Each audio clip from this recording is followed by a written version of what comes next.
Now in their second season, Leadership of the Leaf with more cigar knowledge and more leadership insights. Two great leaders smoking great cigars. Here's our host, Austin and Dice. Grab a drink and jump in with a cut and a light.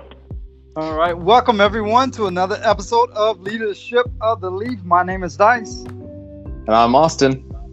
All right, Austin, we have a great show today. We have a wonderful cigar segment, good leadership topic. I'm excited. But Yes. Before everybody wants to know what you're smoking, Yes. sir. Ooh, what I'm smoking. So I decided to pick up a nice JFR Lunatic Habano. And I decided to pair that with a nice Dewar's. It's a French cask. It's a apple sherry brandy. It's a little bit sweet, a little bit more sweet than the Habano, obviously. So I don't know how it's going to pair. This is my first time having it, so we'll see. But Dice, I got to know, what are you smoking and what Hennessy are you pairing it with? Because if you say anything other than Hennessy, I know it's wrong because you're going to bitch about it the entire episode. All right, I am also smoking a JFR Lunatic.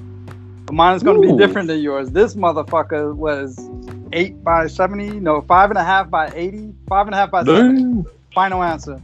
El Grande, Asylum, the Lunatic. Asylum. Yeah, Maduro. And first time smoking it, of course. I did a crown cut.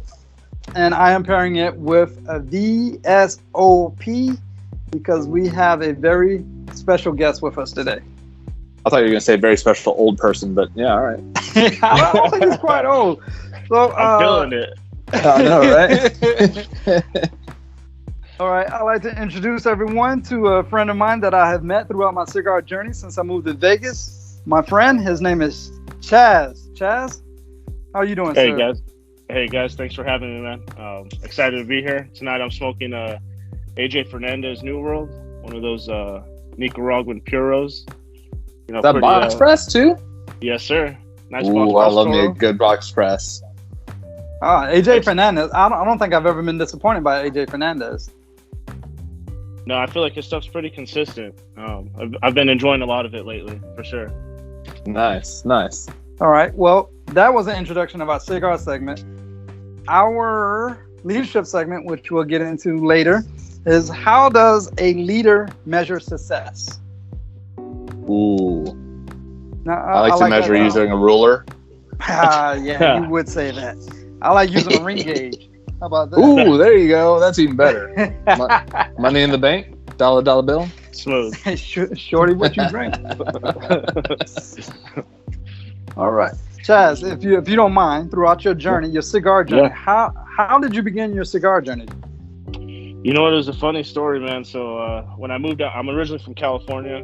Moved out here in 2019, right before the whole pandemic thing in 2020.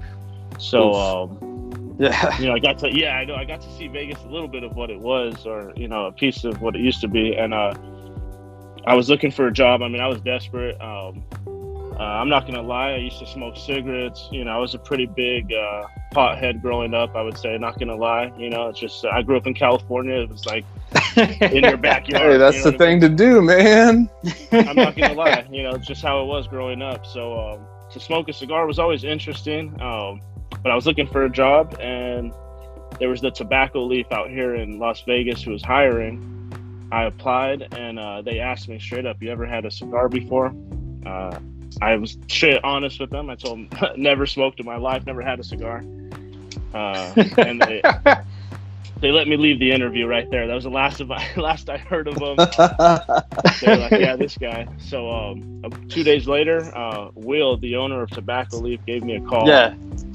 Pretty much said, hey, the guy that we hired quit. I need someone. Are you willing to learn? And it was from there. It took off. I started the next day. I had a good team around us. A lot of veteran smokers that kind of took me under their wing, which I think was huge. Especially in the back, right? Oh yeah. Oh, you guys been there? Yeah, It's yeah. Yeah. Oh yeah.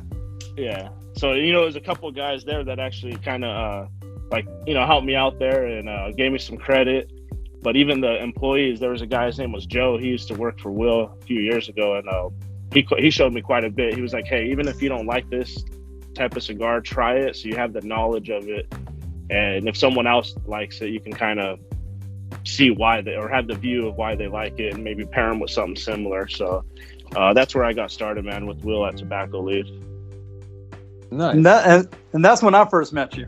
And I was like, this is a cool kid, man. I kind of like this cat. And you always shine to me. We kind of grew a little bit together. I think I showed you the cross cut that I'm using it now. He was like, I'm gonna remember that. Yes, sir. That was memorable. I definitely won't. I won't forget that night, man. That was new to me, you know. And it was pretty impressive. The crown cat. I'd never seen that. Where did you go next?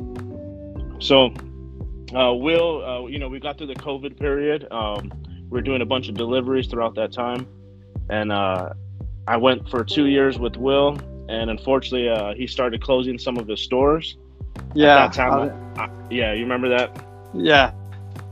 So at that time, I had to make a decision if I was just going to hang in there and kind of maybe, you know, bite the bullet later on, or if I should just move on at that point. So I actually got an offer from Roger at the cigar outlet, like within a week of Will shutting down 2 of his stores. So of course I jumped on board. Roger's a cool dude. Cool. Show me some love. Show me some respect. Yeah. Yes, sir. And he, honestly, I appreciate him because he's got so many cigars that it expanded my knowledge. I mean, overnight or within a short time. You know what I mean? Yeah. Austin, you've been there before, huge. Right? Yeah. I went there last time I came and saw you. That place is ridiculously huge. We walked through there, and it was right before closing time, and I was like, I sat there and looked at Dice. I was like, we don't have enough time to be here right now. Like, I don't have enough time to find what I want. And we was like, well, we got to get something and go, man. We're running behind schedule. And I was like, fuck, man. No, it's a great place. I think they've got a great setup. I spent pretty much a summer with Roger there. And again, he took me under my wing, or under his wing, excuse me, and just kind of taught me quite a bit. And exposed me again to so many cigars that I don't think I probably would have seen in maybe a few years or something. You know what I mean? Yeah, it's insane. Yeah, you got to expanding that palette. I mean, definitely is going to happen there. You got to try to start smoking through the inventory just to try to try one of every inventory. You're already going to be leaps and bounds ahead of anybody else at like any other regular store. I feel like. It was I definitely try to use it for my advantage. You know what I mean? But I try to again, I try to pass that knowledge with my customers today. I mean, with every little thing, I try to be honest with them when it comes to the flavor and palate, whether I like it or I don't like it. You know what I mean? I'm just like, hey, this is what it is. If this is what you're looking for. But Rogers was a lot of fun. And then from Rogers, we Yeah. No, I went there and I was like, Roger, man, what's up with Chaz? Chaz, he moved on. He went to that new lounge at Resort World, 8. But he didn't say anything bad or ill will about you. He was like, Chaz is a good kid. He's going to do great things. And I was like that, Roger, man, you are good people, Roger. So my boy, me and Austin, we went to 8.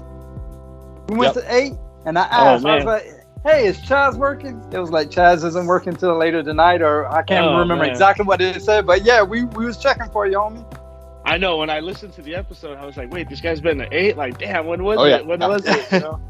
It was back in the summer, like a while ago. But we went there and smoked a Aging Room Quattro. Oh, very nice. Yeah. I love that cigar. I love it. Again, made by AJ. I mean, anything this guy's touching. Yeah. Did Roger help you pull the 8 job, or did you use your knowledge from Roger to pull the 8 job? So I guess to backtrack just a little bit, man. When I would say my last month at the Tobacco Leaf in Boca Park, a young man came in. I started helping him out, just as any other customer. Yeah. And then he tells me while I'm ringing him up, I mean, this dude loaded, I mean, I don't know how many boxes this guy got. It was probably my biggest sale I've ever had, right? And I'm like, what the heck? And I'm sure Will probably remembers this too. And this guy goes, hey, so I'm opening up a lounge next fall, next winter or something like that. And when you're in a lounge, I'm sure you guys have heard this. How many guys say they're going to open up a cigar lounge? Yeah. Oh, tons. I think Austin got offered a job in a lounge before. I did. Actually, it was in Tobacco Leaf. Yeah. There you go, man. I'm sure you would fill the position just right, man. You'd be all right. But that's what I'm talking about. People say they're gonna open a shop constantly, which is great. I'm not knocking anybody on that. Like to have that, aspiration or dream. That'd be great. Yeah. But, like the reality of this happening is pretty tight. So again, this guy's like, yeah, I'm opening up this lounge next fall. Shows me pictures, and I'm like, yeah, okay, sure. Let me get your phone number. We'll stay in contact. Fast forward, now I'm at Roger's place. That young man comes in, and I go, hey, Giuseppe, I don't know if you remember me. I met you at the Tobacco Leaf a few months ago. How's that lounge coming along? And he goes, oh, buddy, we're months away from opening up. So the transition was almost like it was meant to be. You know what I mean? Just one after another. Opening up. Yeah. And that's how I met Giuseppe. And Giuseppe's the owner of 8 Lounge, Giuseppe Bravo. And again, he would buy, in the beginning, he was buying cigars from Roger, for himself and for other stores. But that's pretty much where it took off. As soon as the doors were ready, I was there, and I had to thank, Roger for the time, but gotta move on. Hey, gotta move on to bigger, better things. Ain't knocking that. Now, I know we said 8 quite a few times. To our listeners not familiar, 8 is a cigar lounge and bar that's in Resort World, which is a casino built, one of the newer casinos built here in Las Vegas. Right? It's a lounge. It's a bar. That's correct. Right? Yes, sir. Full bar service. We do have food from the restaurant Breza next door, so you can kind of do all 3 things in one place. I think it's really a really neat place.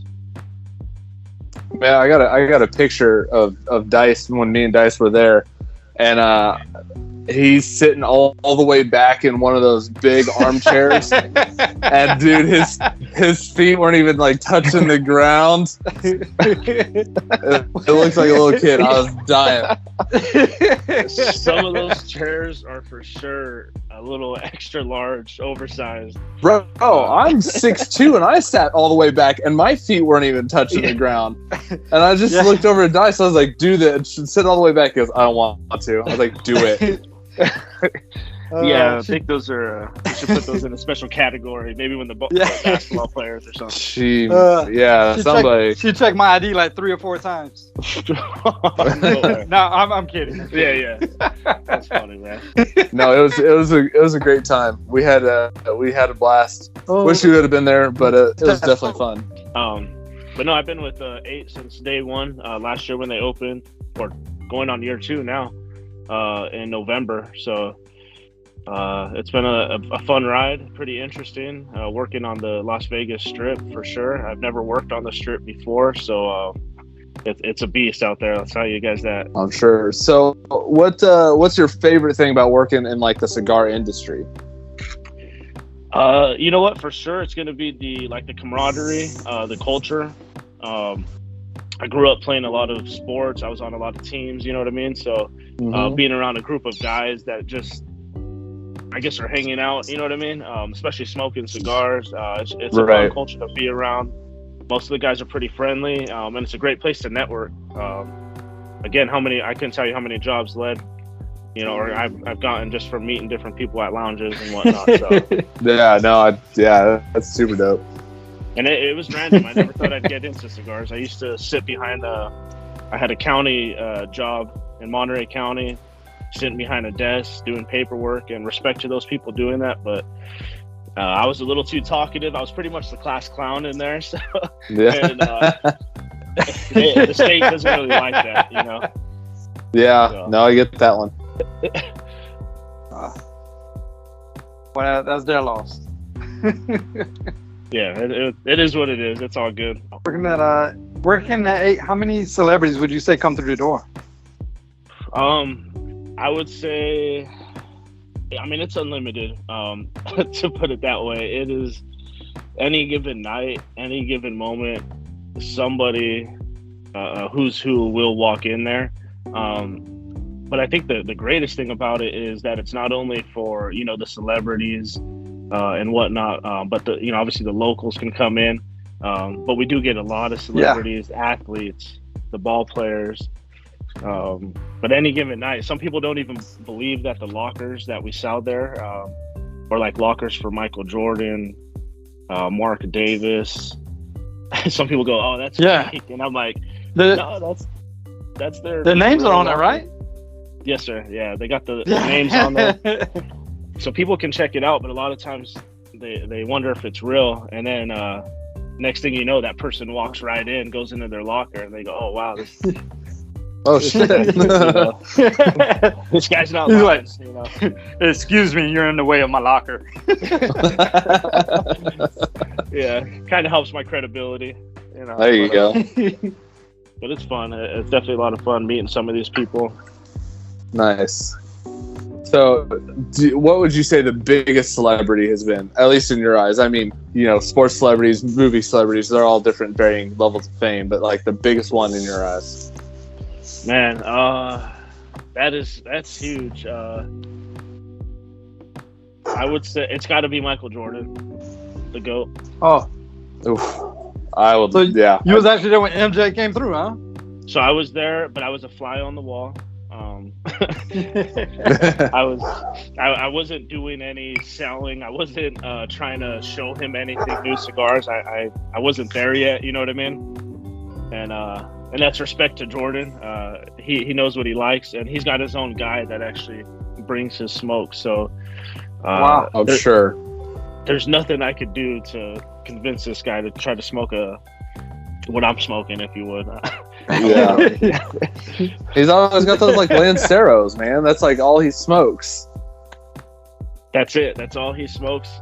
He has his personal locker there in our humidor, but his favorite cigars don't fit in there. They're a little too long, so he usually will bring them in. Was you there when Charles Barkley came through?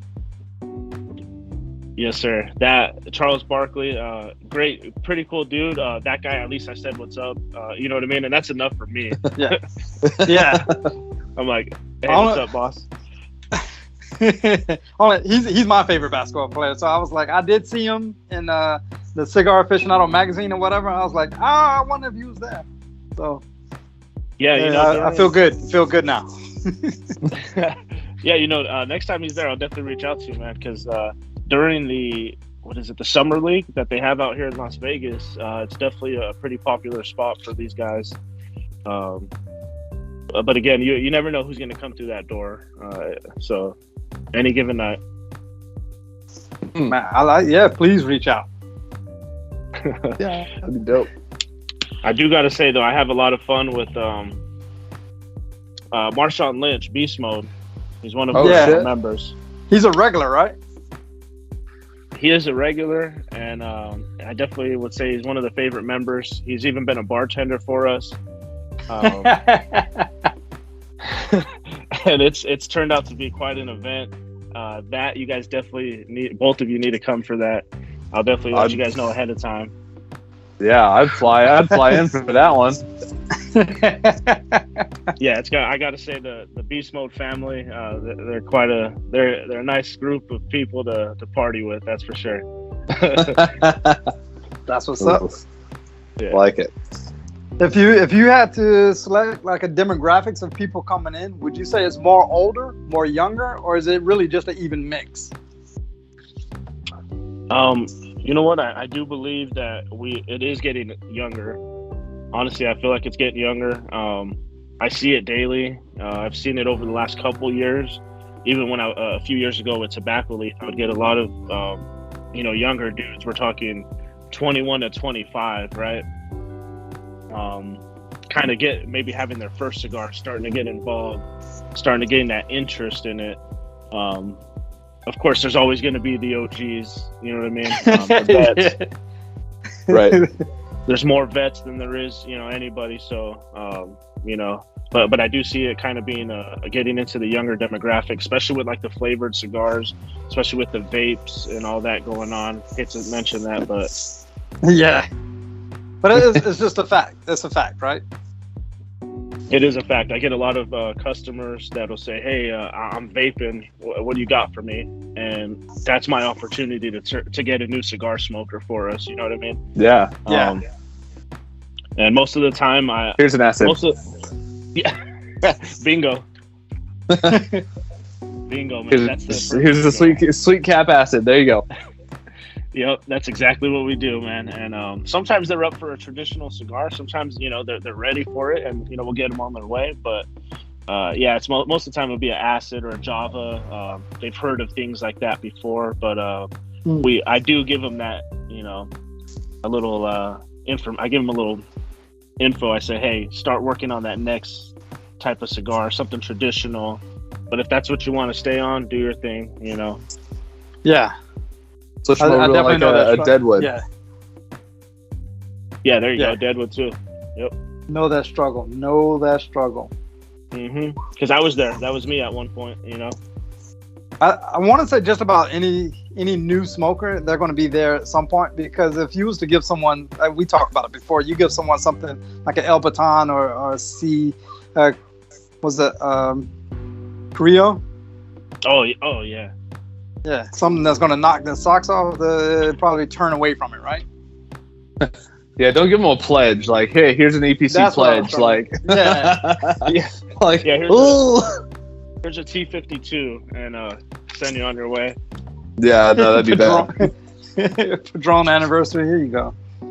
See him puking out on the floor. And it is pretty impressive, though, when we get a female that does smoke, and she's smoking heavy. I'm not gonna lie, I've had customers, or I've had a lady come in and ask for a Liga, a Padron, Oliva, and I'm like completely blown away. You know what I mean? It's just so awesome to see. To get that exposure to it, it's not very common, but I do see it, becoming a little bit more popular. People bringing their ladies around, which is great. You know what I mean? To try to join in the smoking. I can't get my wife to join in the smoking. She'll sit out here with me, and she'll play cards and let me do my thing. But she's like, I'm not joining in the smoke. My wife hates it. Point blank, hates it. Damn. Hey, it's at okay. least, you're halfway there. She's letting you smoke, man. Halfway with it. Like I'd rather die first. That's funny. So, like, since you're talking about, send them on their way. So, what do you think your the best pairing would be? You know what? For me personally, I love doing a nice old fashioned with a classic Habano cigar. Love it. Dude, I'm a sucker for an old fashioned, man. All day. Good old fashioned. Perfect. A good old fashioned. That's right. Yeah, they got to be good. I think the first one I had knocked me on my ass. We've had an old fashioned that wasn't even like an old fashioned though. It was like it was like all bitters, a tiny bit of sugar water, and then like a splash of whiskey or something. It was so bad we took it back up to the bartender and said, remake this. Oh man. Yeah, he was not happy. If we ever go to smoke somewhere, definitely give me a heads up before so I don't order that. I would go there. We would go there. What would you say? You had such a plethora experience, especially working at the warehouse, the outlet. I'm sorry, working at the outlet. What would you say is your favorite cigar? Price and everything, no matter. What's your favorite cigar? Ooh, that's a tough question. Really good question. For me, I look for consistency. I look for some great, rich flavors. I guess I would go with the Padron number 9. Oh my man! A natural. That I like feel it. I can smoke every day. Not too over the top, but not too light either. You know what I mean? Yeah. But he's got some exotic stuff in there. He's got some very exotic cigars. You ask Roger, he's gonna show you the way. All right, so Chaz, I heard your nickname. Dice told me your nickname. Oh God, yeah. The Flavor King. How'd you get that? That's a funny story. So during that pandemic year, I don't know if you guys remember that crazy documentary, The Tiger King, that came out. Yep. Yeah. So during that was a pretty hot documentary or whatnot at that time, and that's when I was just getting into cigars. I was a rookie, and I had a couple regular cigars, and then everybody loaded me up with probably 100 flavored cigars. Oh shit! It was unreal. I mean, every flavor you could think of. And they were like, "Hey, this will be easier for you." And I'm like, "Everybody's making fun of me for these cigars or whatnot." But I smoked them, and the owner of Will actually goes, "You know what I'm gonna call you? I'm gonna call you the Flavor King, just like the Tiger King." So that's pretty much how it was born, man. And I used it, of course, for some social media, just to have fun with some of my coworkers, and then I thought, all right, once the Tiger King thing went away, I go, all right, let me change my my tag back to my real name. Yeah. A lot of my friends are like, nah, dude, just keep it. Just keep it. Yeah.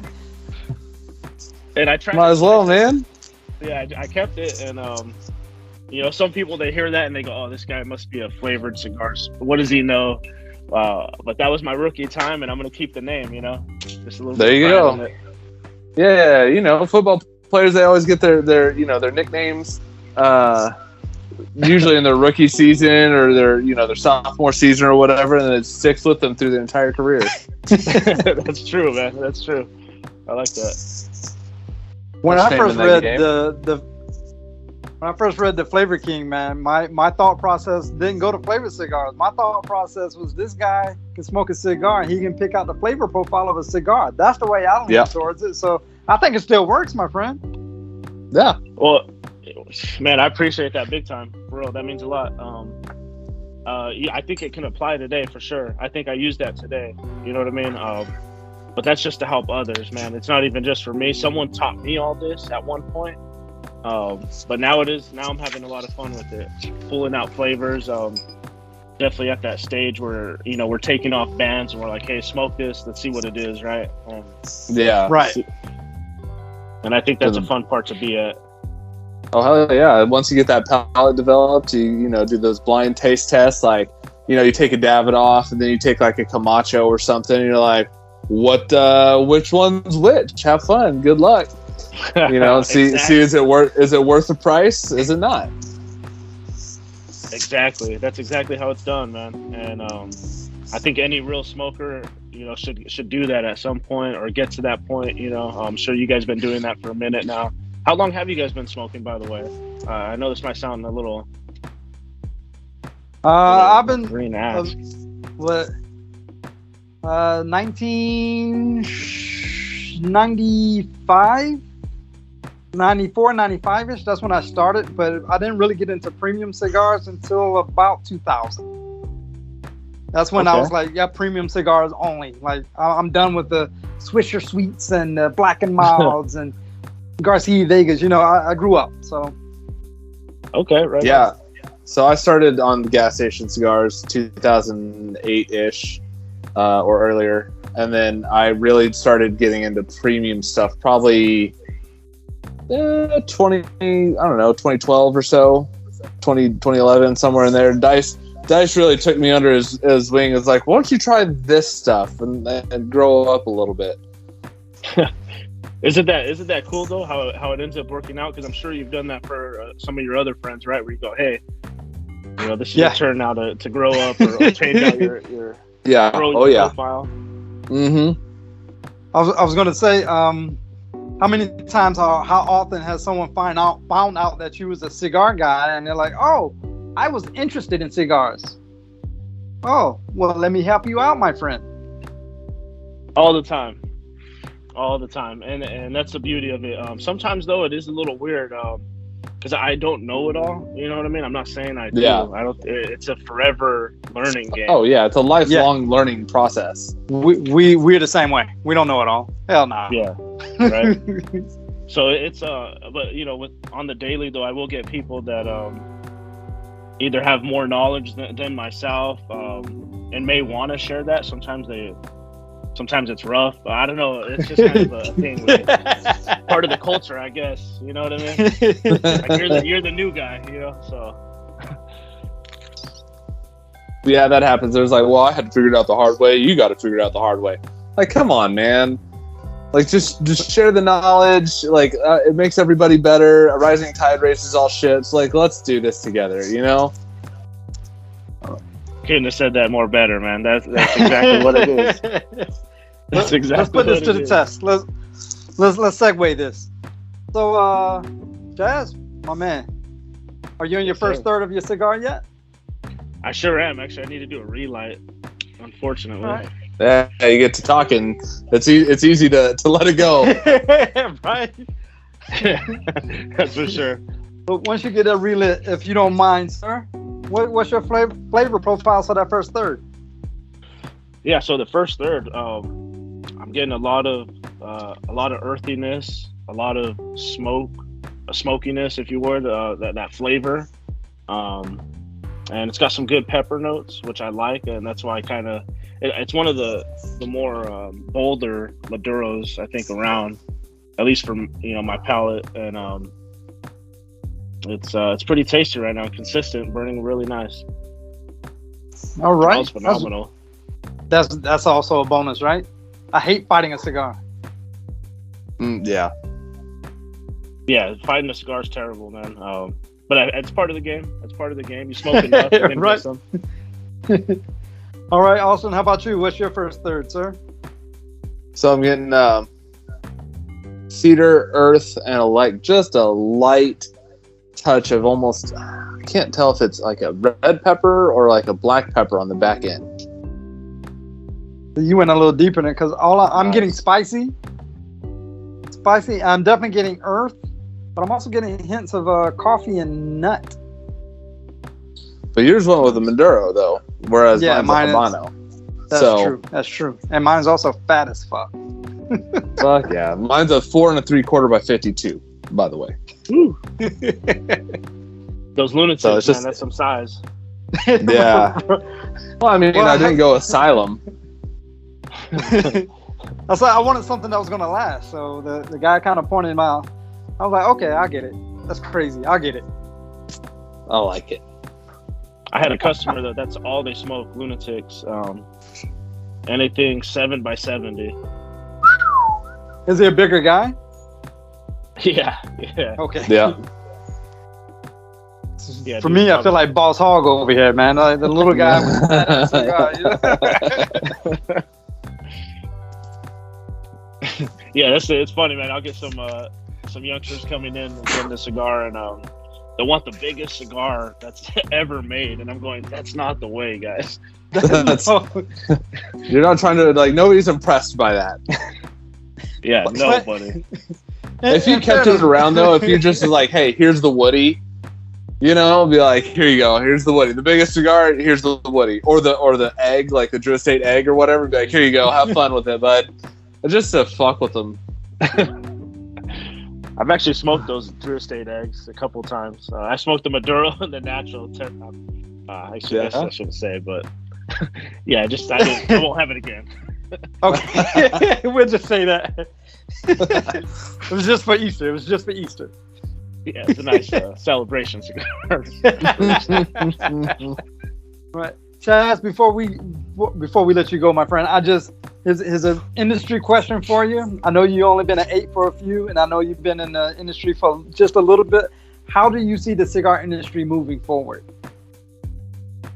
In your opinion? Yeah, honestly, because I work in sales, right? That's pretty much what I've been doing, at least in humidors as a salesperson. It's obviously going to get more expensive, but I feel like that's an ongoing issue. I've seen over the past couple of years, I've seen some cigars go up a few dollars, sometimes double. I mean, it's really getting up there. So this is definitely a premium item, a luxury, if you would, to be able to smoke cigars. And definitely, but I really think that I see a lot more of collaboration, which is nice, and collaboration between the brands and companies, which is kind of nice to see, because what I've been told is, maybe a few decades ago, it wasn't necessarily like that. You kind of kept everything a little bit tighter to your vest. Yep. Yeah. And I've been seeing these guys starting to collaborate with each other a lot, and I feel like it helps. It's only going to benefit each brand. It's not going to weaken any brand.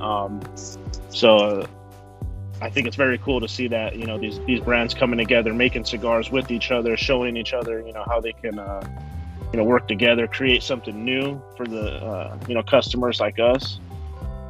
You've seen Fuente and Padron do it.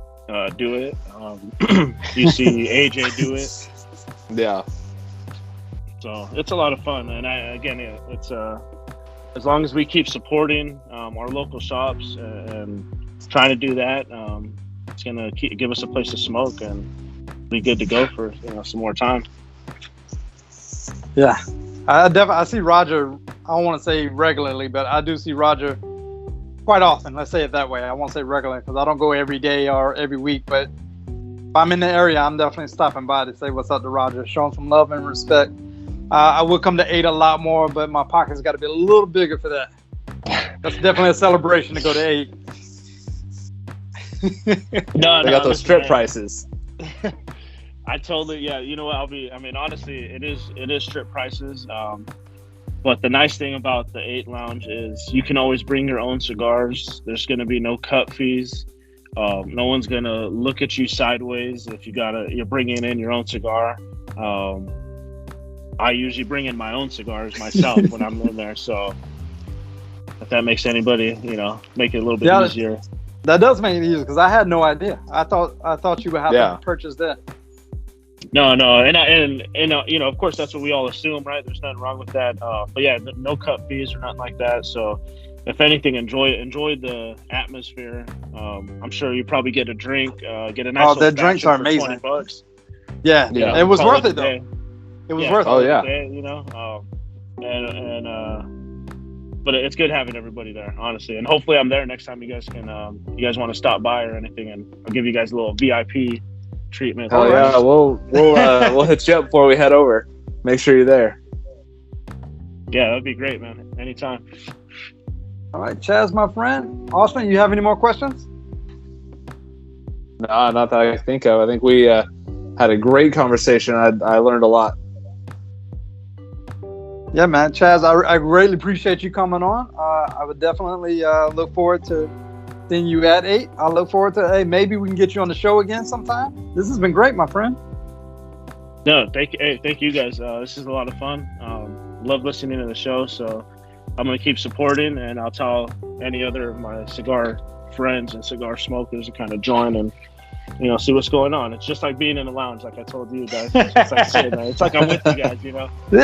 Oh yeah, that's what we love to hear.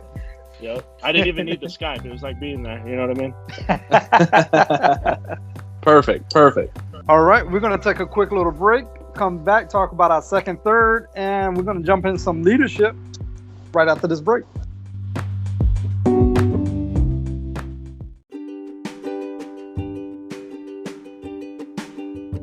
All right. Hey, everyone.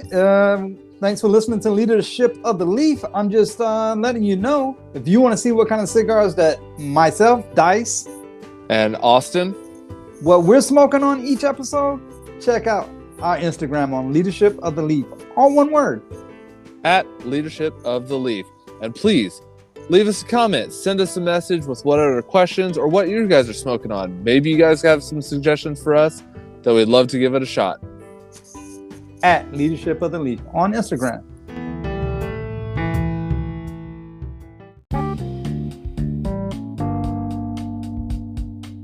Hola, mi gente. I'm Wanda Hernandez. I'm CEO of Sticks and Stones Productions, and we are here with Dice and Austin, and you are listening to Leadership of the Leaf.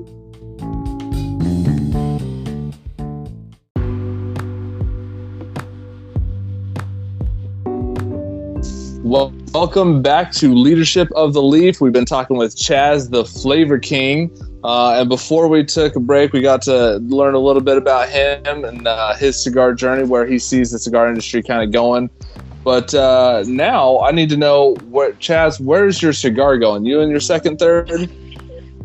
Yes, sir. It's starting to get hot in here, man. It's starting to get a little more bold there. Oh, okay. Get a little bit more pepper and spice. Definitely the intensity on the pepper and spice has picked up. Getting more of that black pepper for sure, but that's what he signed up for. You know what I mean? That's what I wanted. There you go. This is actually staying relatively consistent. I'm still getting that earthy, woodsy tone, but that pepper has kind of died off into almost like a creamy finish. Really? Wow, creamy, huh? No, I'm still. It's like not super creamy, but it's almost like chewy. Huh. Well, Very mine's nice. picked up. Mine is definitely the nicotine is kicking in more. I would say bold. It's definitely moving towards the fuller side, and spicy. Not over spicy, not like the spicy I don't like, but it's spicy enough. I don't want to put a pepper note to it. I can still get some coffee in the back, but I mean, I'm actually enjoying it, even though it's a bigger ring gauge than I prefer. It is tapered on the end, which makes my mouth feel better, because about putting bigger cigars in your mouth, bigger cigars in the mouth, you don't want to get that feeling that it's not a cigar, So You're puffing on something else? I like that it's tapered at the end. It works for me. All right, so let's jump into our leadership topic. So we're going to talk about how does a leader measure success?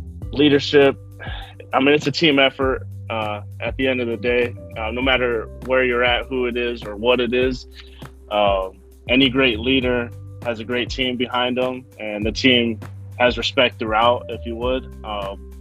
Kind of that everybody do their job mentality from the top to the bottom, and everybody's gonna, be good. I feel like everybody will eat, and that's my view on a good leader and having good leadership, if you would. So would you say the measure, that type of leadership, would you say the measurement would be the success of his team? For me, yeah, I think it'll be the success of the team because, anybody could stand out on any given day, but to do it consistently, you got to have a team. There's no way there's not someone else supporting you in a sense. You know what I mean? So, getting behind and being behind a leader like that is pretty good too, or it's a good feeling. I feel like, having someone in charge and being able to get behind them and support them and do that for a mission. That's how I view it, if you would. So, there's so many different ways that a leader can measure effectiveness. It doesn't always include data, but there's usually some sort of intangible there, right? Like Chaz was saying earlier, he was, it's being part of a team. It's got to have a good team behind him. You got to deal with the losses. How do you be resilient? How do you bounce back from that setback that you may or may not have? So usually two ways that teams measure leadership is usually results and relationships, right? And in other words, so, effective leaders are those that can achieve the results while maintaining positive relationships with their team. Yeah, and Chaz, I believe you did mention that about being part of a team. One thing being part of a team and being a leader, especially probably in your position, one thing you want to look at is the KPIs. And just for those that don't know what KPI mean, KPI is the key performance indicators. And that's one way you can measure success. It's definitely a quantifiable measure of performance over time with a specific objective. So working for you, you're at 8, you can kind of quantify, like, I sold X number of cigars today. So it was a successful day. But for being in a leadership role, you want to look past the number of cigars you sold today. You want to look at how well your team did, how well you educated someone, how long did it actually stay in the humidor, how long did you actually train someone. Like, I'm pretty sure there's other KPIs that you would follow that you probably don't even really realize that you're actually following, would you say? This is so insane. I'm so happy to be a part of this right now because no lie, guys. This morning I was looking up something in this topic, if you would, basically to apply for myself and to my team, right? And it's so crazy. I'm sitting here in shock that you're bringing this up because today was the first time I ever even read of this and heard of the, like you said, KPI, right? Yeah. Yeah. So this, I mean, it's really it's pretty mind blowing right now that you're bringing that up. But yeah, there's definitely little I guess tokens or little things that we're going after that can apply to that a certain goal or what we're trying to get after, especially in the cigar industry. That's good. That's the stuff like this. What a lot of people probably don't understand, which you're now catching it. Like I just saw you had that aha moment, right? So what people don't quite understand about our actual podcast is we love cigars. That's our passion, right? But leadership is also something that we're passionate about. And a lot of times we say the slogan, great leaders smoke great cigars. That's a true story for the most part. Not all great leaders have to smoke great cigars, but it's definitely, if you're smoking a great cigar, then you got some knowledge about something because you're not going to smoke crap, right? So and for people listening, the leadership portion is more than just us over here talking. It's actually advice that's coming true. It's not something we just made up out the blue. You smoke a cigar, I'm getting oak and pepper and all that stuff. We didn't leather. Make that up. That's what you're getting from the cigar. So the leadership portion, when we talk about it's in the same realm. Like our leadership, I was just looking at that this morning. So it's perfect. I'm glad you're picking up something. I'm really, truly. No, I was just saying that's cool. It's awesome that you're talking about that and sharing that knowledge with me, man. That's what this whole, like I mentioned earlier, the culture, man. It's unreal. Yeah, there's so much, you don't have to be the CEO of a company. We say this, I don't know how many times in this podcast. You don't have to be the CEO of a company. You don't have to say, "Oh, I'm the squad leader of this team," or I'm whatever. It doesn't matter. If you're the team lead, the shift lead, the CEO, or if you're just a janitor, it doesn't matter. You can still be a leader. And usually everybody has some sort of KPI, right? Like some sort of quantifiable, measurable performance over a time for a specific objective. I'm sure at 8, your boss looks at, hey, this is how much money we need to do every month, so that way we can make sure we stay in business. This is how much money we make. We start, we can do X, Y, Z. Hey, we talked about let's expand the humidor, right? So, okay, I need 8 months of $10,000 a month sales, so then that way that profit can be put back into the business, and I can knock out a wall, and I can expand my humidor, which should increase my business by 25%. Something like that, right? So he's looking at that sort of stuff, going, this is what I need to do. This is my goal. This is my quantity, and this is how I can measure my performance. If I have an $8,000 a month, well, I only got maybe $1,000 in profit. I don't know how much it is. I only got $1,000 in profit, so that's really only going to help me in this way, and maybe bring in some new alcohol or repurchase or whatever. Well, yeah, it provides targets for the teams to shoot for, milestones to gauge progress, and insights to help people across the organization to make better decisions. And that's exactly what he was describing. Sometimes we often talk about the bigger picture. And Chaz, I'm pretty sure you got someone over you that has the bigger picture, because you're more than just a cigar. You're also a lounge, you're also a bar, you're also in resort world, you're also in a casino, you're also on the strip. So there's definitely a bigger picture. But I guarantee you, the people that you're number one, I know there's a number 2 and a number 3. I'm pretty sure you have a bigger picture than number 2 and number 3 actually has. So your scope of perception is only as far as you are going to allow your team to see. So you, as being a team lead, or even anyone as a team lead, I'm just using you because you're on the show, is definitely going to have different little measurements and stuff like that. I know for me, for my industry, there's certain levels that people have to make, and I'm like, hey guys, we need to do this and this and this. We're a little short of our goal. Here's some key factors that we can do to try to help improve that goal, only to help out the organization as a whole. Yeah, that's perfect. And I feel like once everybody realizes that it's a team effort, right? Everybody's here to win, again, for the organization. What's the end goal, whether you're at the bottom of the line there or you're at the top of the line holding the rope, but definitely having that oversight. Usually one of those big things that at least a business operates on, the quantifiable stuff is that profitability, right? Like we talked about, that's the indicator. Is a business profitable? If the business ain't even making money, then is it really succeeding as a business? Nobody's running unless you're a charity, then you got to be profit, right? Exactly. It's all about the numbers once you crunch everything down at the end of the day. It's all about the numbers. Well, the numbers, crunching those numbers down, that is definitely one way. There's more than one way, but that's definitely, especially for a business, a main way to try to measure the successfulness of a leader. That's definitely, because if your company's not profitable, then obviously the leader or the captain of the ship is sinking. So definitely profitability. Leaders who can generate profits for the company can create value for shareholders, stakeholders, and employees alike. So if you're in a leadership role or whatever role you're in that's pulling a leadership, you definitely want to be profitable. And those are ways to get profitable, because everybody in that chain is going to look for some kind of profit. If you're not making a profit, then your successfulness as a leader is definitely not there. And then, you know, like a lot of big companies now, like I look at I think Starbucks is probably one of the biggest ones I could think of, right? The corporate social responsibility. You know, they started trying to introduce, you know, biodegradable stuff. You know, start responsibly sourcing coffee beans, start responsibly sourcing milk, and all of their other gajillion products that they offer.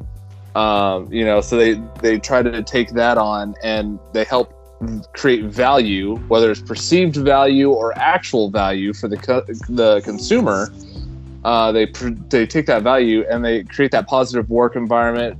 You know, they promote transparency, communication, trust. You know, sometimes there's that green aspect, right? Everything's kind of going to the green area nowadays. I see a lot of companies going and trying to make their companies green, right? What is leaving that era of transparency, of saying, look what we're doing, we're good for the environment, you can trust us, give us your money. Exactly. I mean, I forget what company it was, but there was one, actually I think Tesla just went through a scandal of saying that people were accusing them of using child labor to get lithium for their batteries. Well, that's like peeling the onion back, because if I'm not trying to defend Tesla, by all means, everyone out there, I have a Tesla, Austin has a Tesla. We're not defending Tesla. Yo, you remember the orange Tesla, yeah? Oh, yeah, that's nice. That's cool. I'm pretty sure they just buy the lithium. They don't go, we need to see your process of how you get the lithium. And then the lithium company is like, well, we buy it from them. And then they're like, well, we buy it from them. And they source it from there. I'm pretty sure like 7 levels down the line, they're not saying, oh shit, they use child labor, we can't buy this lithium. Yeah, I mean, now they might have to, though, because everything is being more conscientious, though, you know, like, hey, I can't, you know, sit there and say, oh, hey, I'm not going to, you know, but some people can, hey, I'm not going to buy this product until you stop doing whatever, right? You know, right, wrong, or indifferent. Look at Bud Light and Target right now. Well, they're just going to play a shell game in the long run.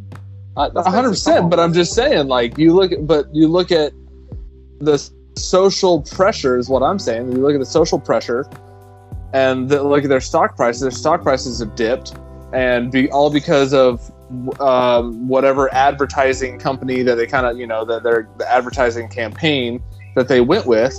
They have that social pressure on them from whatever side. Like I said, I'm not judging anything. I'm just saying right, wrong, or indifferent. It's a thing that is happening, right? So it's a fact. Bud Light's stock prices have dropped since they launched this one ad campaign. Okay, so that's social pressure. That's their corporate social responsibility. On the other end of that, those companies still have to maximize efficiency and quality, and that would help make that leader a success, and by ensuring that their organizations run effectively, efficiently, and that will help promote customer satisfaction, loyalty, and profits. Because in theory, we know this doesn't always happen, but in theory, if you become more efficient and more and have the same level of quality, you could charge less for your product, right? You look at Etsy and the people, the homemakers on there that make their stuff, right? They're not making it mass scale in China or wherever, so they're not able to sell it at a lower price because it's a very specialized thing that they do. Chaz, I'm gonna jump over to you. Is there what are some of the things you know that you have done, or the 8 may have implemented to try to keep loyalty? Well, Well, and you're talking with associates, right? Like in that department. Just in general for 8. I know you want customers to keep coming back. Yeah. So what we've done is we've actually implemented a members discount, right? Which will soon be a locals discount as well. But a members discount on Mondays where they get 50% off. But it's little things like that, giving someone, giving them that VIP treatment, not upcharging on every single item every single day. When you have friends and family come over, of course you would like to treat them to something nice, and that gets the word out, man. It's very easy to bring some friends and family in, and let's just say Giuseppe, the owner, says, I'm going to take care of these drinks. You guys have a great night. If you need anything, please reach out, and from there it takes off. It'll change your entire immediately I'd come back. Yeah, they treat me well. Yeah, they treat. And that's the important thing. I'm sure to your point, if I got to talk to an owner or even an associate, or an ambassador or somebody, and they're like, hey, let me just give you this stick to try. I'll let you buy 2 other sticks, but let me give you this one stick to try because I really think you'd like this brand. And they try it and they're like, I don't know if I'll like it, but I'll give it a shot. Boom, they like it. You're like, gotcha. You're a customer for life now because I got you to try something, and now that person is going to go, I remember Chaz at 8. He got me turned on to this one brand, and I love it. And ever since then, I've been just going back to him because he knows what I like, and there I go. That's honestly, that's like winning a game right there. You know what I mean? That's the best part of it. That's like getting a major sale or something. I don't see it as a sale, but it's a win, right? It's a win for everybody because, like you said, the trust is there, and they'll come back later and say, hey, this guy didn't just BS me to buy some $50 cigar. He actually listened to what I was asking for, and that's quality. I feel like that's 100%. Me and Dice have both been in lounges where the person either didn't listen to us or just tried to push us to higher sticks, right, Dice? And we were there together. And it was one of those things where we knew, like, we're not Joe Schmo walking in off the street. Like, we know what we like. We know the kind of, we're looking for, I love getting sold stuff. A good salesman, I could sit there and talk to for hours. I love a good salesman because I love that they can sell me stuff. They listen to me. We respond. We have a rapport, and they know how to take care of me. I'll tell you this, for instance. There's a guy down in Florida. His name's actually Austin. He sold me a Chevy truck. Right on. And yeah, he sold me a brand new Chevy truck back when I was in my early 20s. And I still, to this day, I keep in contact with him. And I'm like, hey, man, I'm looking at this car. What do you got? And he's like, oh, actually, I could do this, this, and this for you. And I'm like, all right, man, I'm out of the area. He's like, I don't care. I'll ship it to you, dude. He's like, you do the paperwork through me? He's like, I'll ship it to you. And I'm like, oh, man, that sounds good. And he works it out. And he's got me basically as a customer for life, Like, I'll sit there and hook up with him anytime I want something from him. I'm like, hey, man, what you got? And he's like, yeah, this is what I got. I'm like, dope. But it's that longevity, because even with Chaz, I met him at Tobacco Leaf, and then I bumped into him at the cigar outlet. I just moved to the east side, and I bumped into him at a cigar outlet. He remembered me. To be honest, I didn't really remember him that well until we started chit-chatting more. I was like, oh shit, you was at the other place. And then I tried to meet him at 8. I even took you to 8 so we can try to meet up with him. Yeah. The whole reason why we went. One of the whole reasons why we went. Of course, it was a new lounge at the time too. Yeah, it was brand new lounge, but he was like, hey man, we need to go 8. And he was like, hey man, we need to go eat 8. We gotta try meet up with my boy Chaz. Like, he's like, he'll treat us right. Like, I know everything's good. And I was like, all right, let's go, man. Like, I'm down. Like, I'm all about this life. That's the beautiful thing about it, man. Like I said, I'll see. I remember seeing people whether it be months. Now being at the 8 lounge, I've had people come back a full year. And I had a guy just the other night walks in, and I was with someone else, so I just greeted him, of course, and I was like, I'll be right with you. And he was still kind of looking around, and he was looking in the area of where I had sold him his last cigar. So I already knew. I was like, oh, this is my guy. This is what he was looking for. So when I approached him and I go, "Hey, bud, welcome back, man. Are you looking for the such and such?" And he's like shocked, and he goes, "What? Like, you remember me?" And I was like, "Yeah, man." I said, I'm bad with names, but faces, really good, man." And I was like, "I think this is the one you had last time." Got the exact same cigar, and it was just it's one of those moments where you're like, "Man, this is cool. We're building relationships, and there's nothing wrong with that. It's something good to have going on." Yeah, no, I love it. I know successful leaders can also encourage innovation, right? So there's a way that you can sit there and kind of inspire others to be creative, come up with new ideas. Innovation is an excellent way to measure leadership effectiveness because it's an essential driver of success in today's economy. I look at companies like SpaceX or Tesla or even Google. They're trying new ways to do some stuff that we've done for years and years and years and years and years. Driving a car, right? They're like, you can. GM, Ford, all these legacy automakers were like, you'll never make a successful electric vehicle. And Elon Musk was like, yeah, watch this. And he did it. And now all those companies are going, we're going to go full electric by this year. It's that good old copycat. See, monkey do. Oh, yeah. But it's definitely like the vision of innovation, because if you even go back to like when Henry Ford was coming out with the car in general, he had a bunch of naysayers like, that thing will never replace my good old horse, not good old Betsy here. And then it just took off. Like now you see someone on a horse on the side of the street, you're like, oh shit, look, somebody's riding a horse.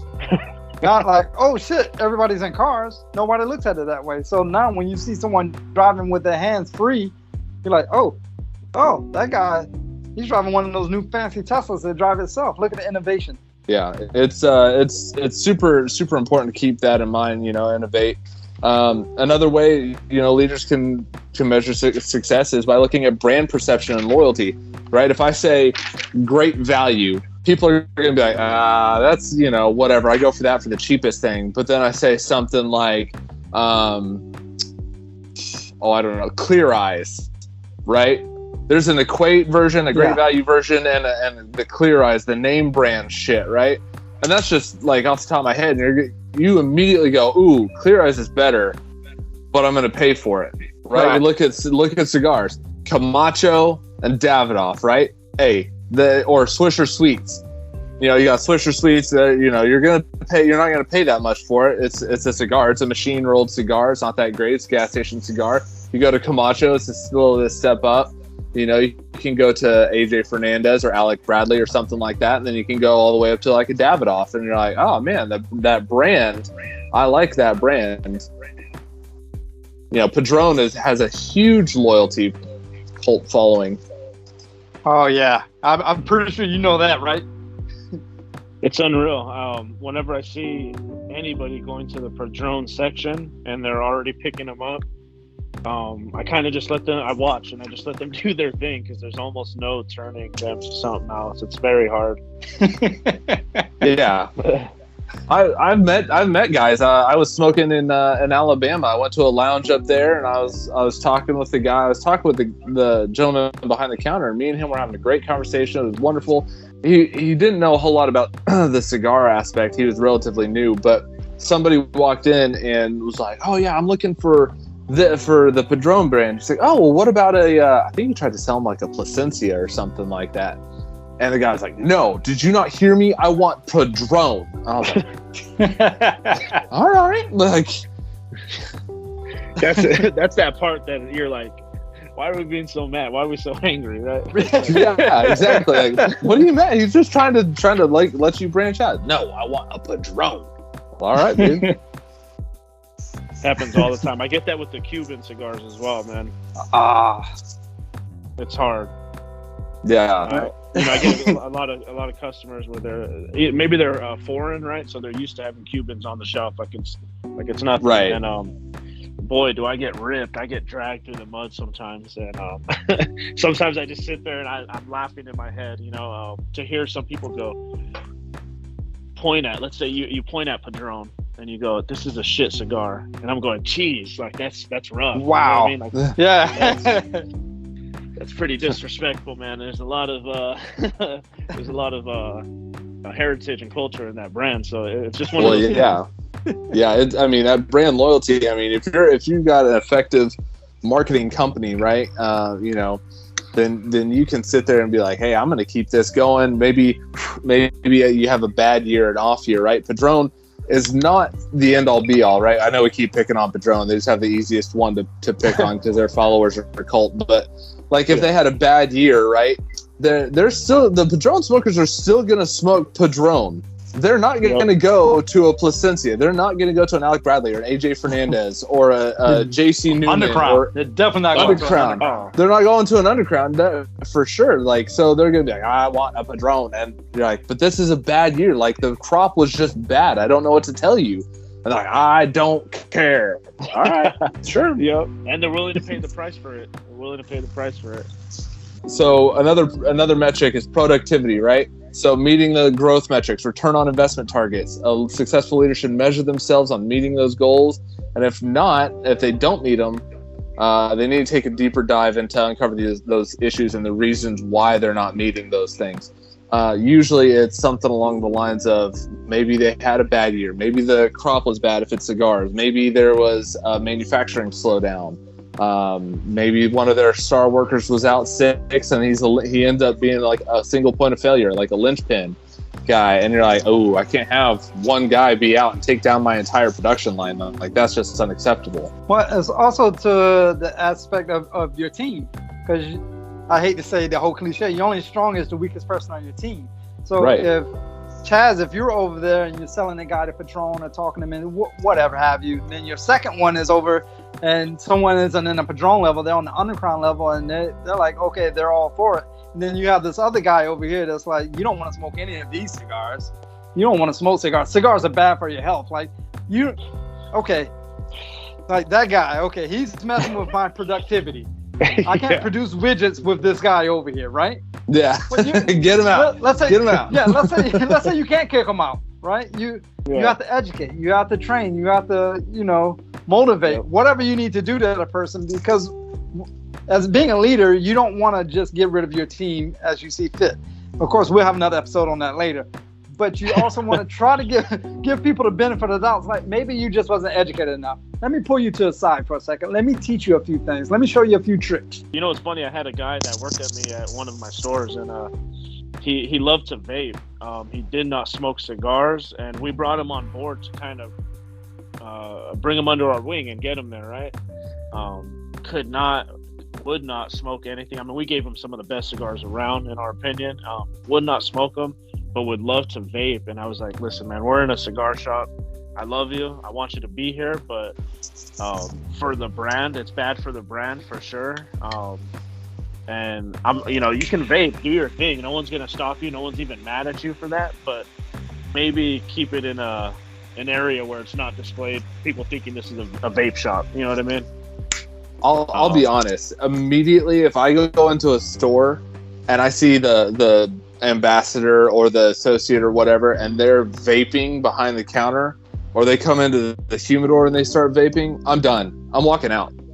I'm like, no, I'm good. I don't need anything. And they're like, well, don't you want to buy? Nope, don't care anymore. Like, I don't know what it is. It's just like, one, you're stinking up the cigars, which is kind of funny because people say cigars stink. But hey, you're stinking up the cigars. You're altering the flavor of the cigar in the humidor by vaping. One, two, I don't know that I don't trust you. I have no faith that you could tell me exactly what I need, or recommend a brand to me, or a new brand or anything of the sort. And I just don't want to be there anymore. So I'll go somewhere. I'll drive down the street, because most places have multiple cigar stores and shops in the area. And that kind of goes back to what I think you mentioned earlier. You have someone in there trying to upsell you on something isn't worth that value, isn't worth the price, isn't even something you like or something you're after, right?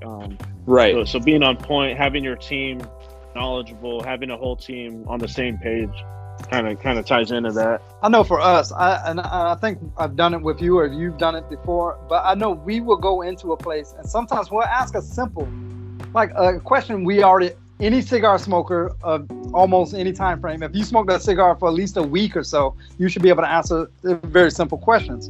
So if I ask a simple question and your answer is off in La La Land or something, I've 100% already lost faith in you. I mean, it's pretty easy. Yeah, we did that at a store out there in Vegas, and it was one of those things where I was sitting there and I was like, well, what about this? And I don't even remember what the question was.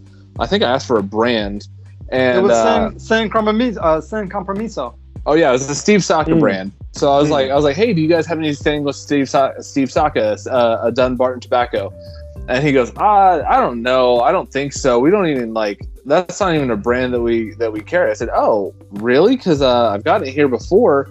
And he goes, yeah, I think that's just a brand nobody really carries. And I'm like, really? A brand from Steve Saka is something that nobody carries? And he's like, I don't know how you, I don't even know who Steve Saka is. And I'm like, you don't know what? And I was all right, I'm going to pick something because we're here and I want to smoke, but that was it. I'm not trusting anything you... Yeah, I was like, I don't trust anything you have to say. Yeah, and I was like, how do you not know Steve Saka, man? But it's just bad. I mean, there's ways of answering a question. Even if you don't know, there's ways of answering that question where you don't alienate the customer. You don't give that brand disloyalty. Chaz, I'm pretty sure you're an expert at that by now. Yeah, honestly, it's 2023. I've had those moments where, again, I don't know it all. Someone asks me, hey, you had this, and you know what you do? You take your phone out and you go, you know what? I've never heard of that actually, but let me check it out. Let me see. Boom, and then you're off to a more positive interaction with that customer, right? Yeah, Maybe you don't know. Maybe you have no idea. You never heard of this, but it's not going to hurt to be honest and be like, let me find out for you. I haven't heard of this. But some people, I guess maybe it's the ego or the pride. Who knows, right? I think that guy just didn't give a flying shit. But I've gone to another one it was in Florida, and I asked him, I was like, hey, do you guys have any Southern Draw? Because at the time, was the Rose of Sharon. Rose of Sharon was big.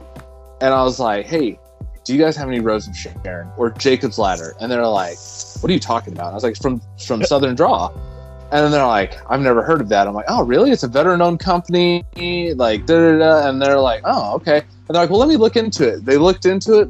Within 2 months, they were carrying Southern Draw, 4 or 5 Southern Draw brands. And they're like, I went back in there. I was like, oh, hey, you guys got this. And they're like, hey, oh, you're the guy that asked us to carry this. And I was like, yeah.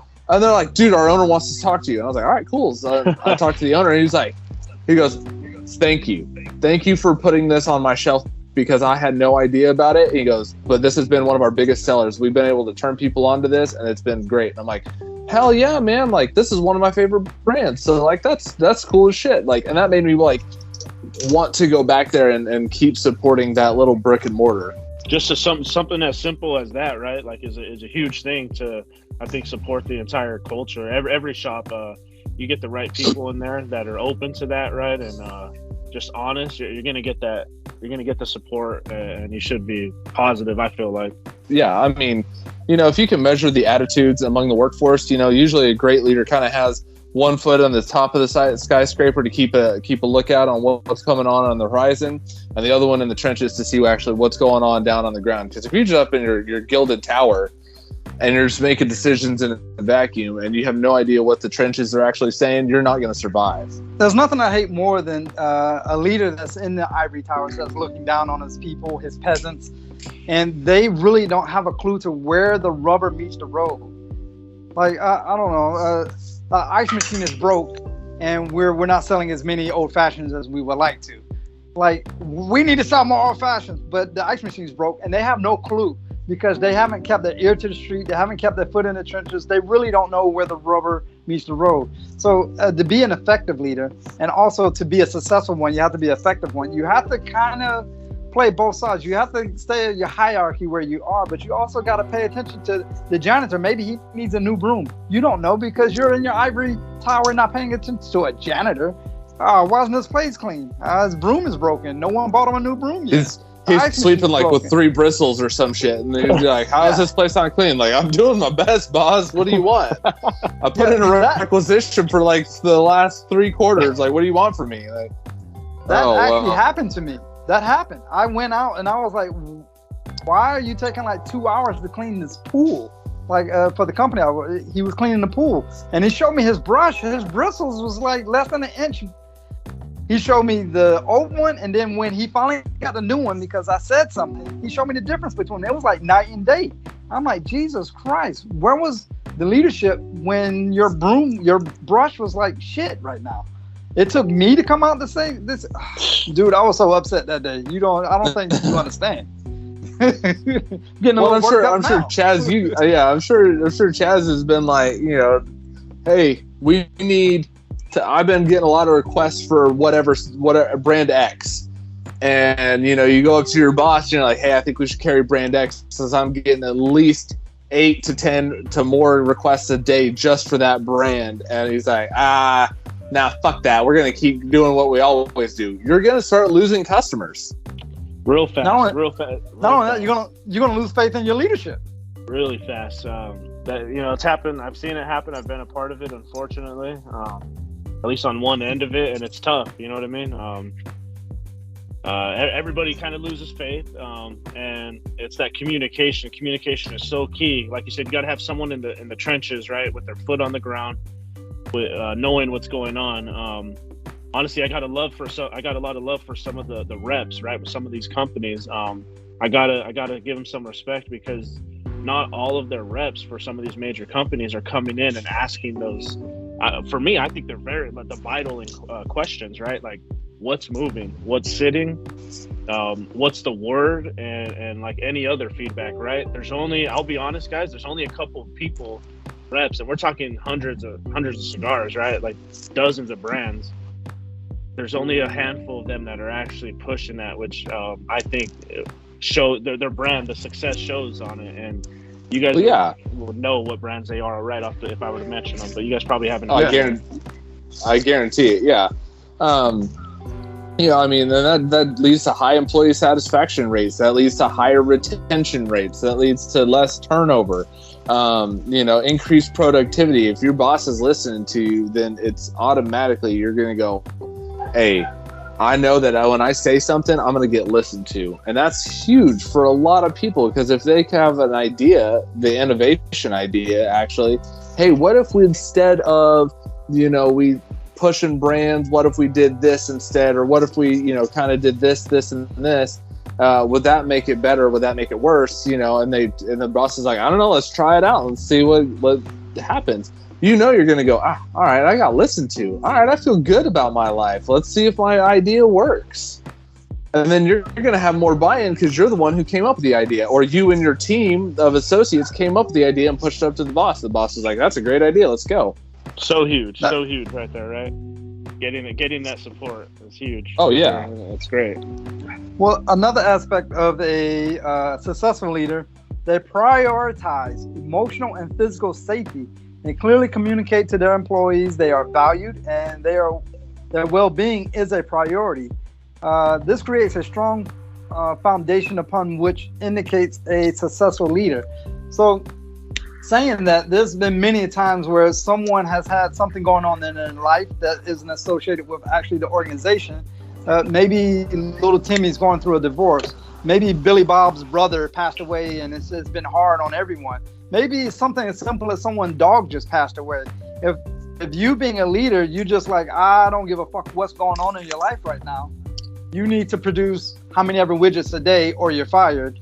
Now that leader he's not a successful leader, because he's not prioritizing the safety, mental safety of that person. Not even talking about someone's physical safety. Like, climb on that ladder and stand on the top one with one foot.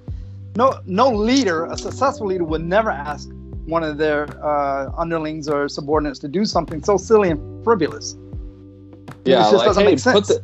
Put this chair, put this ladder on top of 4 rolling chairs and change out that light bulb. Like, nah, dude, I ain't doing that. Like, you know how many OSHA violations you just asked me to commit?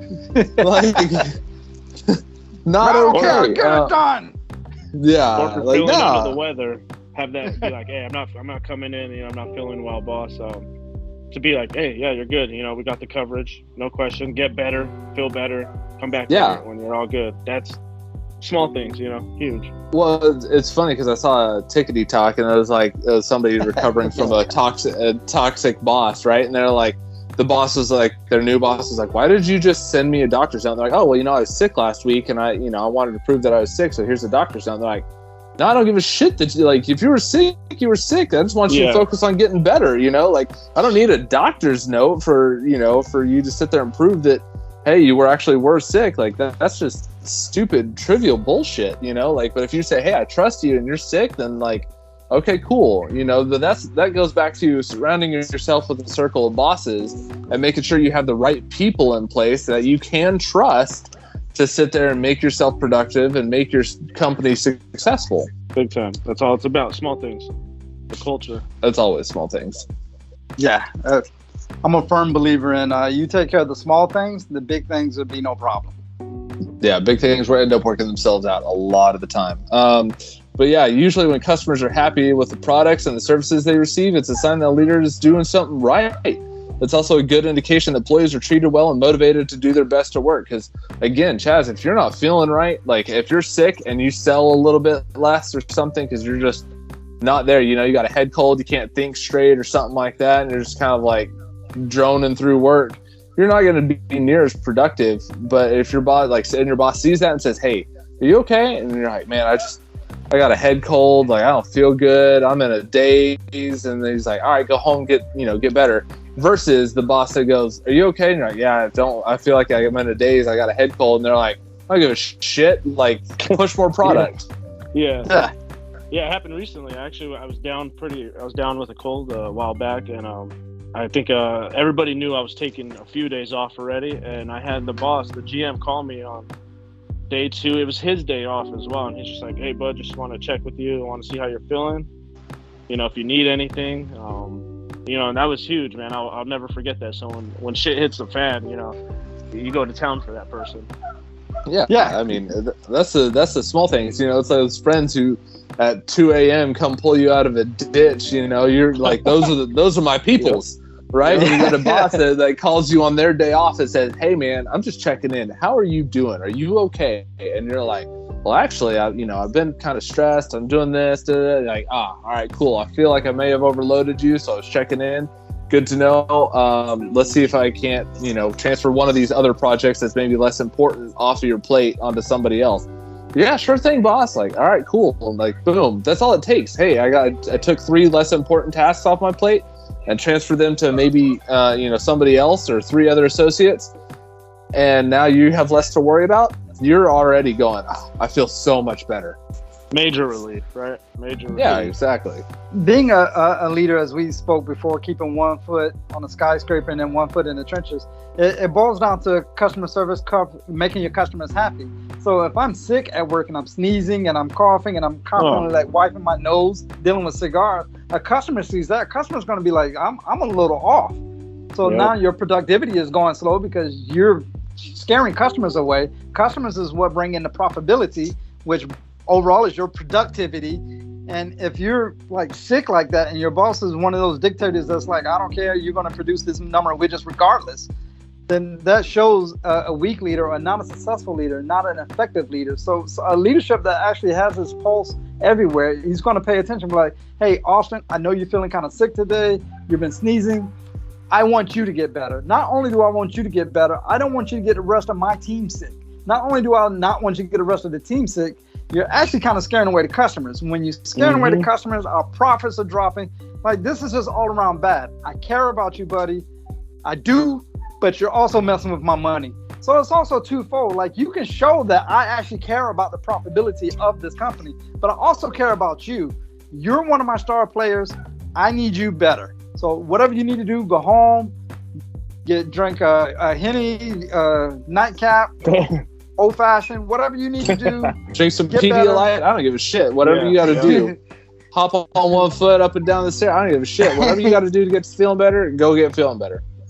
If there's something that I can do to help you feel better, let me know. I got you. I'm calling just to check in on you. Did you get a good night's rest? Are you eating well? Whatever the case may be. But it shows the different levels that a leadership actually is playing on. That's like 4 different levels that a leader is actually playing. He's messing with the profitability. He cares about his team. He cares about his people. He cares about the customer, and he cares about the rest of the team. So that's like 4 different levels. So that is a clear way to show a successful or an effective leader. Yeah, absolutely. Successful leaders usually have 5 things that are on track, right? They got a vision. Everybody knows and loves the vision, right? So, hey, my vision is that we have $10,000 a month in sales and profits. Boom, there's my vision. That's going to help us do expand the humidor and get some of these brands that people are asking for. And people, and the associate's like, yep, that makes sense. I'm good with it. I'm going to try hard to do that because I really would like them to bring in X, Y, and Z brands. Cool, let's do that.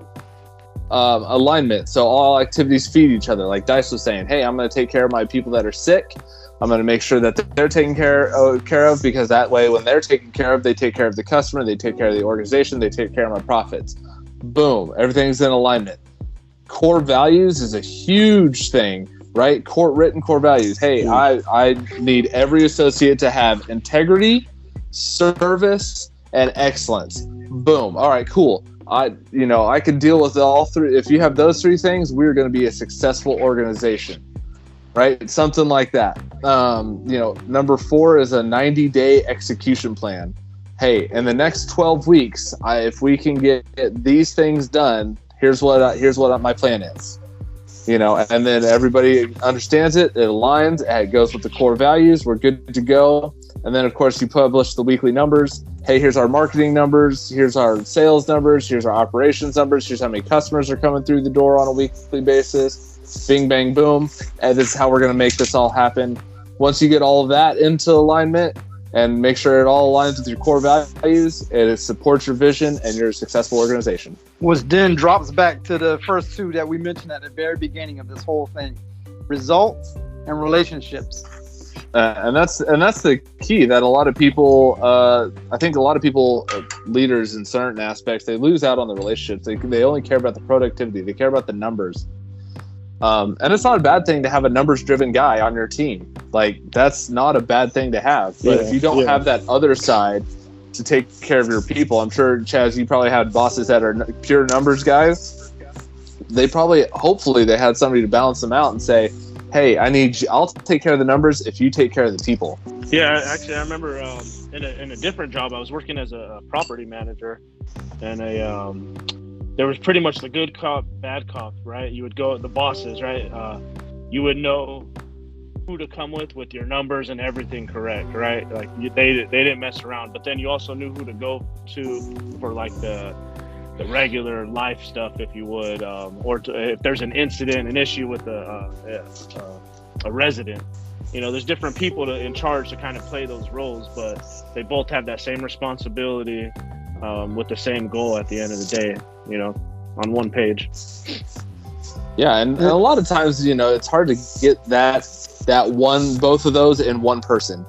Usually people are either kind of nerds. I call them nerds. They like the numbers. They like the data, right? And then you have the other person that's like the kind of the free spirit, the sociable person. Like, hey, I care about the people. How are you doing today? Would you like a warm cup of milk to tell me about your troubles? Like, that person's not a bad person, but if you put them in charge of the numbers, your entire organization's in shit show mode. Yep. Yeah. I will have to say, I gotta say, my leadership style, and Austin, you probably mirror it because you kind of came up under me. I was definitely both. I will go out and say what's up to the people. We will high five. We'll play dominoes at lunch. We'll do whatever. But if you fucked up, you're coming in my office and you're closing that door and you're going to get to business. After you get to business, we probably go outside and have a cigar right afterwards. I'm cool, calm, collective until you fuck with my numbers.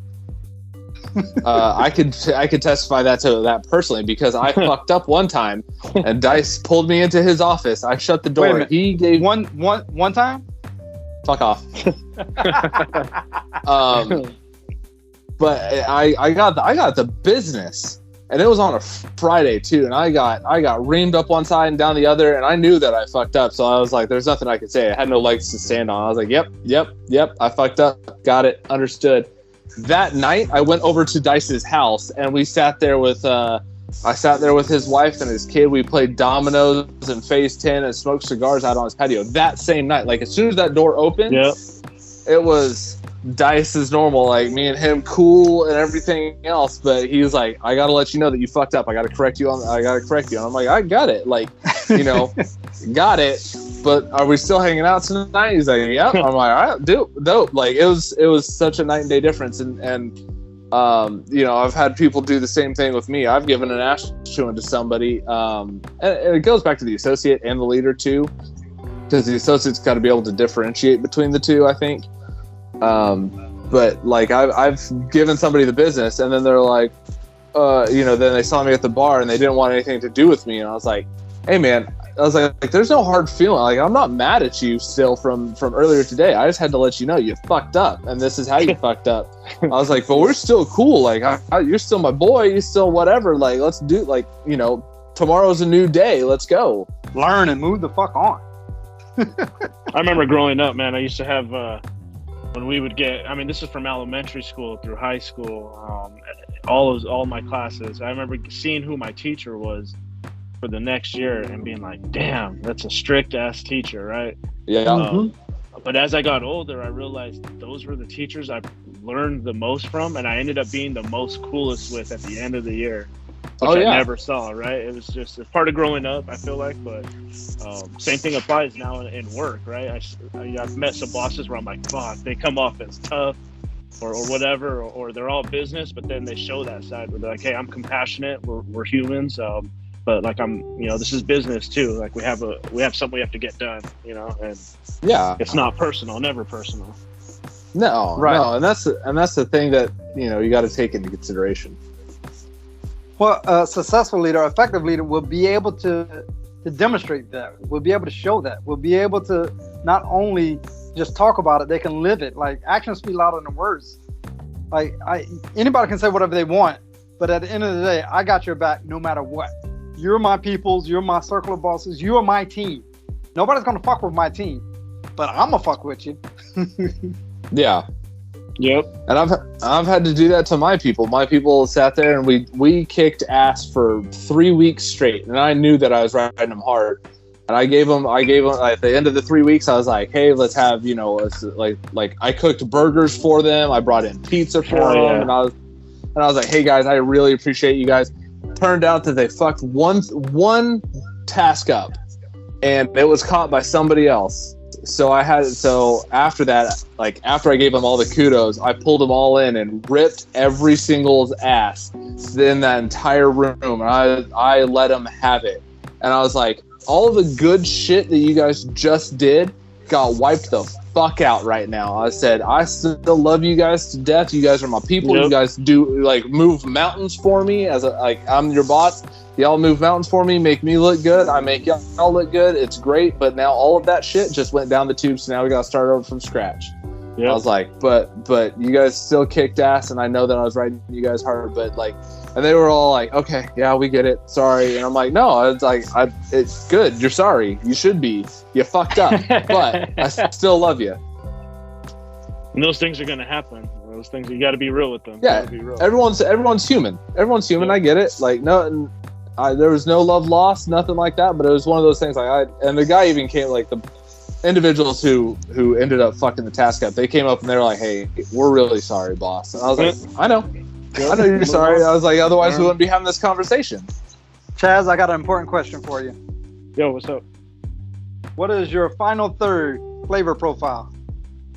So that final third kind of kicked my ass, not gonna lie. It's okay. Had to stop for a bit, but it was getting really smooth actually. That smooth, like cocoa, the spice kind of completely went away. But it's like a nice chocolate bar right now, honestly. Oh, that's good. You said you had to stop for a minute. Did the nicotine kick in pretty big? Very, very strong, yeah. I will agree with sugar. You. This lunatic, yeah, sugar. I don't know if you know that or not. Good yeah, a little bit of sugar take care of that. But mine is turned into a nicotine like Amtrak, man. I mean, I can understand it's a big ring gauge. It's also Nicaraguan. I'm sorry, it's a Maduro. So I get it. I know what I'm getting into. My burn line is a little poor, but that's okay. It's still a good cigar. It's very spicy, definitely full body, especially by now because everything is funneling in near the end. How about you, Austin? Man, this Habano is delicious. Chaz, you are 100% right. This thing is good. I would happily pick up another one of these. It's kind of morphed. That last third is morphed into a cedar, earthy. I don't know. Say for lack of a better word, truffle. But it's got that spice has completely gone away. It's kind of got a cedar, earthy chewiness to it. It's really, really good. I can definitely tell there's some nicotine on the back end because I'm kind of going. I'm feeling it with the scotch and stuff. But it is really good. I'm nubbing this thing. I got it in a little poker so I can keep smoking on it. It's so good. I see that. It looks good, man. It looks solid. Yeah, that burn line it's crisp. I've only had to touch it up. Actually, let me rephrase that. I haven't had to touch it up at all. I've had to relight because I've been talking so damn much. The only problem the only complaint I've even had with this cigar is there's a tiny little bit of the cap that's peeling off. No big deal. That's not anything that I'm concerned about. Just because it's been sitting in my humidor and it's probably just because I pulled it out and I've been puffing on it so damn much. So that's probably a me thing. All right, that leads to one more question. Ooh, you ready? All right, Chaz. Yes, five pack, single or box worthy? Oh, let's go 5-pack. 5-pack, really? You don't think it's box worthy? I'm smoking so much variety. That's just where I'm more comfortable at personally. I switch up my flavors way too often, or at least from like my favorites. Like I'll do a whole run of something, but I mean I'll do boxes, but I feel a little bit more versatile with the 5-pack, if you would. For me, personally. That's fair. Dice, what do you think? The size of mine is not to my liking, but I would definitely pick up a 5-pack because this would be great, like a nice summer day that I have a day off, or autumn day that I have a day off. And I can actually sit and smoke it in peace. Not saying on air is bad, but where I can actually sit down and pull all the flavor notes. Make sure I have a full stomach before I start. Yeah. But I'm gonna go with 5-pack. 5-pack. I'd be willing actually to buy a box of this. Nice. Yeah. Yeah. This thing is burned smooth. Its taste is actually pretty good.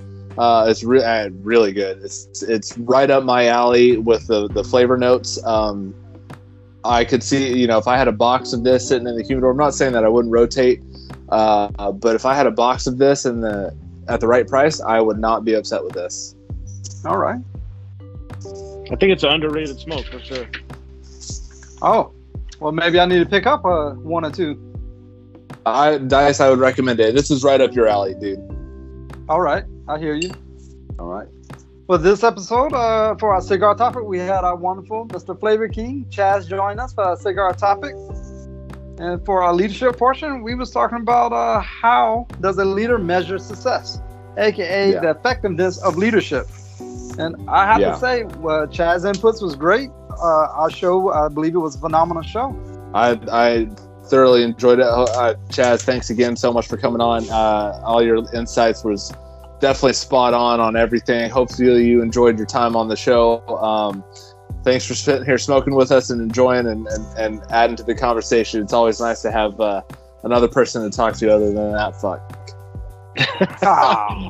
No, hey guys, it was my pleasure. Seriously, thanks for the invite. I had a lot of fun. Right on, guys. No, I appreciate it, man, and I appreciate the information and the whole leadership topics. That was awesome, man. Definitely gonna take that with me. Yeah, absolutely. And as everybody knows, we can always be reached at Leadership of the Leaf on Instagram. Hit us up if you guys have a topic or something that you guys want us to discuss or tackle. Just hit us up, let us know, and we'd be more than happy to do a show about it. All right. Well, great leaders smoke great cigars. And until next time, I'm Dice. I'm Austin. And I'm Chaz Garcia, Flavor King. Until next time, everyone. Thanks. Thank you for listening to Leadership of the Leaf. The comments and opinions expressed by the host and guests does not reflect the opinions of those that broadcast this show, nor does it reflect any of our affiliates.